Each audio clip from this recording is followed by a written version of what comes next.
আদান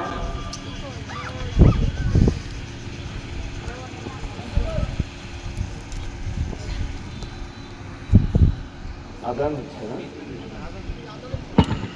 শেষ হয়ে গেছে নাকি? শোনা যাচ্ছে নাকি? 3 মিনিট বাকি আছে। 3 মিনিট বাকি আছে। 3 মিনিট বাকি আছে। 3 মিনিট বাকি আছে।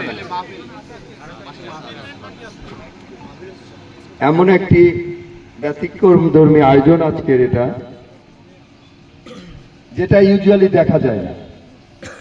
আমি যতটুকু ওদের কাছ থেকে শুনেছি, গত বছরও ওরা আমাদের যারা পঙ্গুত্ব বরণ করেছে বা পঙ্গু যারা, তাদের জন্য হুইল চেয়ার সহ বিভিন্ন সামগ্রী, যেটা মানুষের একেবারে মানে দৈনন্দিন জীবনে প্রয়োজন, এরকম কিছু তারা এই আয়োজনের মাধ্যমে তারা সেটা সরবরাহ করে। বিশেষ করে ঈদের পরে আমরা যেহেতু সবাই একত্রিত হই, এই সময় তারা এটা বেছে নেন। দ্যাট মিনস এটা হলো একটা মহতী উদ্যোগ। তা আমরা জানি যে একটা দীর্ঘ প্রতীক্ষার পর একটা অবাধ, সুষ্ঠু, নিরপেক্ষ নির্বাচনের মধ্য দিয়ে বাংলাদেশের সবচেয়ে জনপ্রিয় দল বিএনপিকে এদেশের মানুষ অকুণ্ঠ সমর্থন দিয়ে রাষ্ট্র পরিচালনার দায়িত্ব দিয়েছেন এবং আমাদের প্রিয় নেতা জনাব তারেক রহমান সাহেবকে প্রধানমন্ত্রীর আসনে অধিষ্ঠিত করেছেন এদেশের জনগণ তাদের সমর্থনের মধ্য দিয়ে। আজকে এখানে এই যে নবাবপুর সমাজ সংঘ, সমাজ কল্যাণ সংঘ আয়োজিত আজকের যে মূল স্লোগান, আমি এখানে এসে যেটা দেখেছি যে মাদকের বিরুদ্ধে, যে কথাটি আমাদের প্রিয় নেতা বর্তমান প্রধানমন্ত্রী তার বক্তব্য একেবারে সুস্পষ্টভাবে বলেছেন। প্রথমে কিন্তু উনি বলেছেন মাদক, জুয়া, এই দুইটার বিরুদ্ধে কিন্তু আমাদের প্রতিরোধ গড়ে তুলতে হবে। কারণ এই মাদকের কারণে আমাদের যুব সমাজই না, শুধু টোটাল সমাজ কিন্তু ধ্বংস হয়ে যাচ্ছে। তো কাজেই এখান থেকে এই যে আমাদের থানার অফিসার ইনচার্জ, আমাদের হুজুর, এই যে নূর হুসাইন হুজুর সহ আমাদের যারা বক্তব্য দিয়েছেন, তারা তাদের জ্ঞান গর্ব কিন্তু আলোচনা করেছেন মাদককে কিভাবে আমরা বিতাড়িত করব সমাজ থেকে। আমরা যেহেতু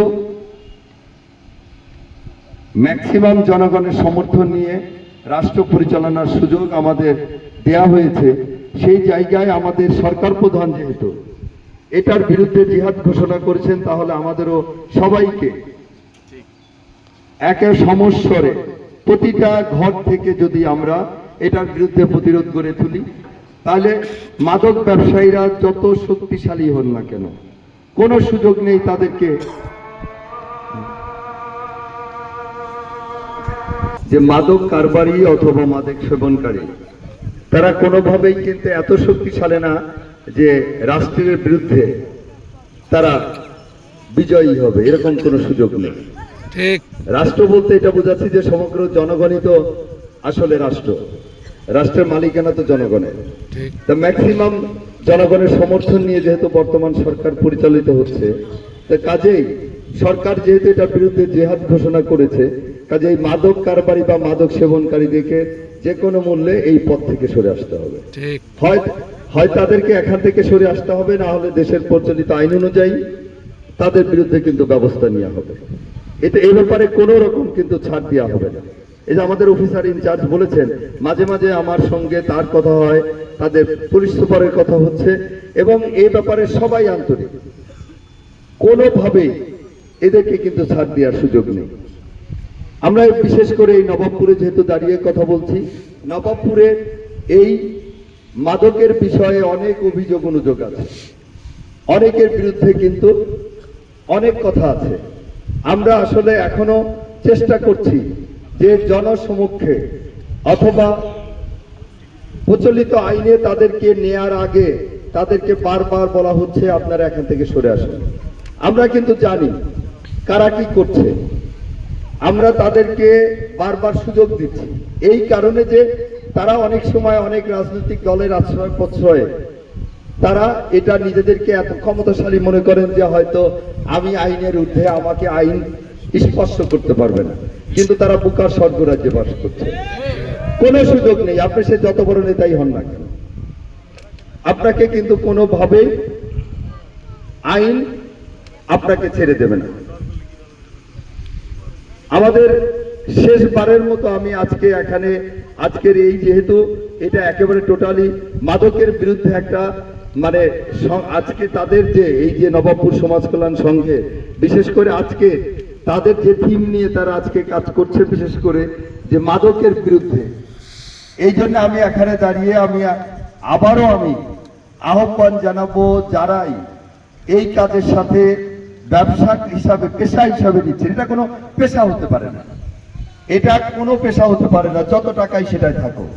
কারণ আপনি আপনার বিবেকের কাছে একবার জিজ্ঞাসা করুন, যে সমস্ত পরিবারের সন্তানেরা বা কোনো সদস্য এই কাজের সাথে একবার জড়িয়ে পড়েছে, ওই পরিবারটি জানে তার সুখ স্বাচ্ছন্দ্য বলতে আর তার জীবনে কিছুই থাকে না।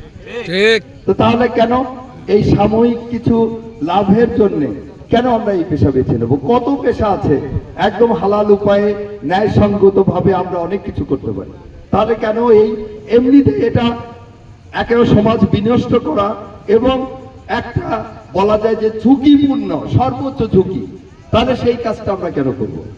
এই জন্য আমি আবারও উদাত্ত আহ্বান জানাচ্ছি যে আসুন আমরা মাদককে না বলি এবং কোনোভাবেই এই মাদকের সাথে যারা সংশ্লিষ্ট তাদেরকে আমরা ঘৃণার চোখে দেখি এবং তাদেরকে তারা যদি সঠিক পথে না আসে তাদেরকে আমরা আইনের হাতে সোপর্দ করি, এই আশা এই প্রত্যাশা। সেই সাথে আজকে যেহেতু এই সংগঠন আজকে আমি যেটা শুনলাম 4টা হুইল চেয়ার, 20টা সেলাই মেশিন, এরকম অনেক উপকরণ উপাদান তারা সরবরাহ করবে।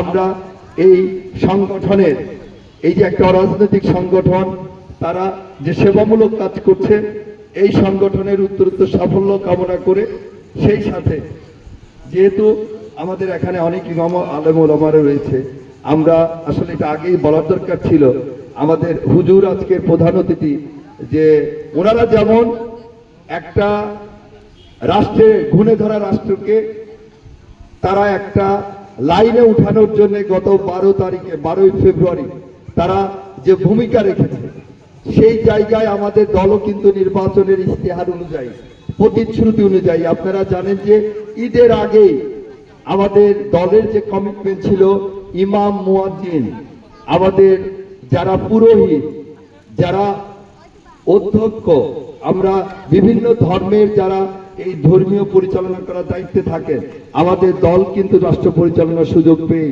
ইমাম মুয়াজ্জিন পুরোহিতদের জন্য কিন্তু রাষ্ট্রীয় যে সম্মানী দেওয়ার কথা ছিল সেটা কিন্তু শুরু করেছে। আলহামদুলিল্লাহ একেবারে ডে 1 থেকে আমাদের প্রিয় প্রধানমন্ত্রী নির্বাচনী ইশতেহার অনুযায়ী প্রতিশ্রুতি অনুযায়ী উনি ওনার কার্যক্রম উনি শুরু করেছেন, বাস্তবায়ন শুরু করেছেন। আমরা আমাদের সেই প্রিয় নেতা, আমরা শহীদ রাষ্ট্রপতি জিয়াউর রহমান এবং আমাদের প্রিয় নেত্রী মরহুমা বেগম খালেদা জিয়ার যোগ্য উত্তরসূরি জনাব তারেক রহমান সাহেবের সুস্বাস্থ্য দীর্ঘায়ু কামনা করে আমরা বিদায় নিচ্ছি। আল্লাহ হাফেজ। বাংলাদেশ জিন্দাবাদ।